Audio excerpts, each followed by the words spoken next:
சமூக ஆர்வலரான அன்னை வி.ஜி. சரவணன் அவர்கள் கடந்த 4 ஆண்டுகளுக்கும் மேலாக சிறுவைகுண்ட தொகுதி மற்றும் அதன் சுற்று வட்டார பகுதிகளில் உள்ள ஆதரவற்ற ஏழை எளியவர்களுக்கு இல்லம் தேடி இரவு உணவு திட்டத்தை ஏற்படுத்தி உணவு வழங்கி வருகிறார்.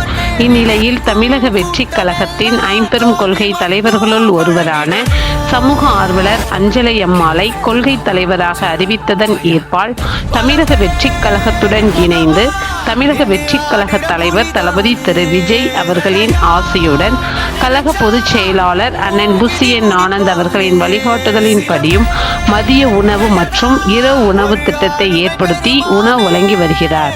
24/8/2025 அன்று சிறுவைகுண்டம், கோட்டைக்காடு, உண்டியலூர், ஏரல், சிறுதண்டநல்லூர், கீழமங்கலக்குறிச்சி ஆகிய பகுதிகளில் உள்ள ஆதரவற்ற ஏழை எளியவர்களுக்கு மதிய உணவும், அண்ணாநகர், கொட்டாரக்குறிச்சி, ஆறுமுகமங்கலம், அரசங்குளம், மாரமங்கலம், இடையர்காடு, தளவாய்புரம், சம்படி காலனி, மேலச்சம்படி மற்றும் அதன் சுற்று வட்டார பகுதிகளில் உள்ள ஏழை எளியவர்களுக்கு இரவு உணவும் தமிழக வெற்றி கழகம் தூத்துக்குடி மேற்கு மாவட்டம் சமூக ஆர்வலரான அன்னை வி.ஜி. சரவணன் அவர்களின் சார்பில் அன்று 208 நபர்களுக்கு உணவு வழங்கப்பட்டது.